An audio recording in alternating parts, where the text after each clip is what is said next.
Hey everyone, Curtis here. It's that time of year again when we're all trying to live a little healthier. Well, Coles is making it easier with loads of great recipes, tips and ideas, and that's why I'm here, to show you how to cook my delicious and healthy grilled steak salad. This is what you need to make it. Some beautiful fresh wild rocket. I've got a red onion, some mushroom, green beans, and of course that gorgeous capsicum, and then Scotch fillet.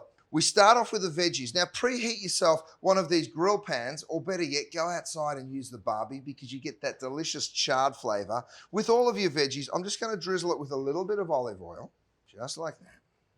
And then you pick them up and drop them straight into your grill pan. These beautiful green beans. Okay, make a little bit of space for my mushroom. All right, so while they're just slowly grilling, and you don't want it on too intense a heat, you want to get a little caramelization, but you don't want to burn it, so sort of moderate heat. Now we can put our attention onto our steaks. I love cooking beautiful Scotch fillet. So two things to note. Bring it out of the fridge about half an hour before you're going to cook it. It's called tempering the steak, and what that does is let it come up to room temperature, and it's going to cook more even. I don't put pepper because the pepper can burn. I add the pepper later on. You take that, drop it straight into your grill pan or onto the barbie, and then leave it alone. You know what? We've got this tendency to start touching it and moving it. No. What you want to do, hear that sear, hear that sizzle? You're getting that beautiful caramelization. So just let it do its thing. You're not going to touch it for at least a minute. Check out your veggies. You can just kind of move those around a little so you can start turning those over and getting that beautiful caramelization on both sides. Have you ever put a steak on the grill and it kind of curls up? That's because there's no break in the sinew that goes around different cuts of meat. There's a couple of ways to combat it. You can either push down on the steak and make sure you get a nice sear, or you can use a grill press and just drop that on, and that's actually going to insist that that steak stays in contact with the grill, and that's a really good thing.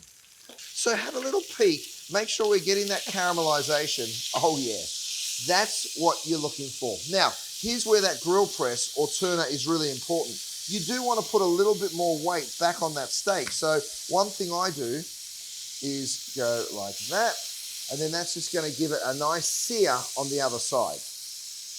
I'm happy with the way those steaks look, so I'm going to remove my grill press. They've only literally been in this pan for about 4 minutes. I'm going to take them out and drop them onto a rack. Now you can put it on any kind of rack, but the thing I don't want is the steaks to sit in the juice. Sit them on a rack so that juice can sort of fall off.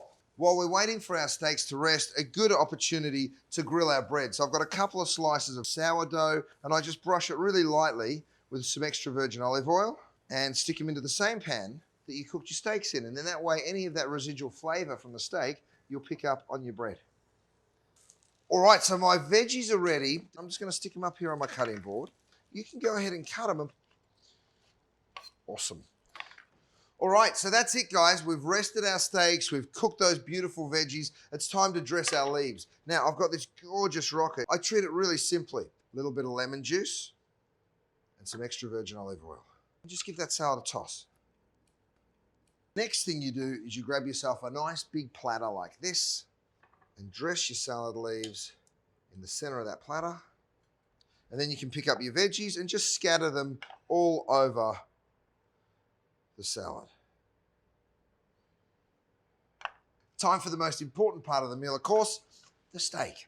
So I get these two beautiful big Scotch fillet steaks, bring them over to your cutting board. I always cut straight through. Don't cut it on a bias or an angle. You just cut straight through that steak. Let's have a look at the cook. Perfect, pink, juicy, and wonderful. And then I literally take those slices of steak and just let them drop all over the salad. And now's where you bring in that gorgeous fresh pepper. So the last little touch is my grilled bread. Now, cooking healthy is actually really easy. And let me tell you something, when you've got a recipe like this, it's also really delicious. Bon appetit.